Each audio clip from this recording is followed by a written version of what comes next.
Hi hello నమస్తే Aadab. Working women అయినా working men అయినా లేదంటే మార్నింగ్ వెళ్ళి ఈవినింగ్ ఇంటికి వచ్చే ఏ పని చేసేవాళ్ళైనా సరే, అలాగే స్కూల్కి వెళ్ళే పిల్లలైనా సరే ఈవినింగ్ ఇంటికి రాగానే ఏదో ఒకటి తినాలని అయితే అనిపిస్తుంది. అవునా కదా? నాకైతే అనిపిస్తుంది. సో ఈరోజు కూడా నేను సాయంత్రం ఇంటికి రాగానే ఏదైనా స్పైసీగా తినాలనిపించింది. సో అందుకే ఈ ప్రిపరేషన్ అన్నమాట. మరి ఇది ఏంటి ఐటమ్ అంటే, ఇది నిప్పట్ మసాలా. ఇదిగోండి నిప్పట్లు. మీరు పబ్బిళ్ళలు అంటారనుకుంటా కొన్ని చోట్ల, కొంతమంది చెక్కలు కూడా అంటారు. సో మేమైతే నిప్పట్లు అంటాం. సో ఇది నిప్పట్ మసాలా. దీనికి కావాల్సిన ఇంగ్రీడియంట్స్ అంతా కూడా నేను చూపించాను. యాక్చువల్గా ఇది మా పుంగనూరులో ఒక చాట్ బండి మీద ఒక ఆవిడ వేస్తారు, చాలా బాగుంటుంది. దాంట్లో స్పెషల్ ఏమంటే మీఠా వేస్తారు. నా దగ్గర మీఠా లేదు కాబట్టి తేనె యూస్ చేశాను అన్నమాట, హనీ. సో అన్ని ఐటమ్స్ వేసి ఇలా నిప్పట్ మసాలా తయారు చేసేసాను. చాలా టేస్టీగా కూడా వచ్చింది. సో మా బాబుకి ఒకటి, నాకొకటి, మా ఆయనకొకటి, 3 వేసాను అన్నమాట. మొత్తానికి టేస్టీగా వచ్చింది, స్పైసీగా బాగా అనిపించింది. దాంతోపాటు టీ కూడా పెట్టుకొని నేను మా వారు కానిచ్చేసాం.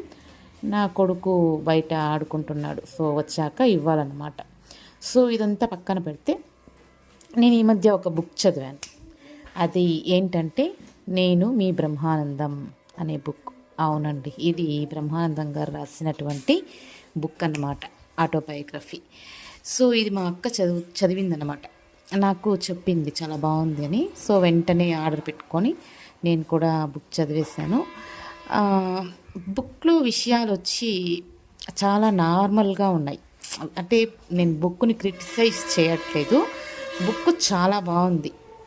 విషయాలన్నీ కూడా చాలా నార్మలైజ్డ్గా ఉన్నప్పటికీ బ్రహ్మానందం గారు దేవుడితో పెట్టుకున్న సంబంధం వల్ల మనకు ప్రతీదీ కూడా భగవంతుడే వచ్చి చేశాడేమో ఆయన జీవితంలో అన్నట్టుగా ఆయన వర్ణించడం కూడా అంత బాగుంది.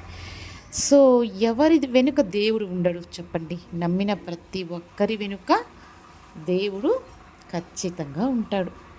సో మనం నమ్మాలే కానీ ప్రతి రాయిలో కూడా దేవుడు కనిపిస్తాడన్నమాట. నాకు కూడా దేవుడు నాతోనే ఉన్నాడు అన్నటువంటి ఎక్స్పీరియన్స్లో నేను కూడా చాలా చేశాను.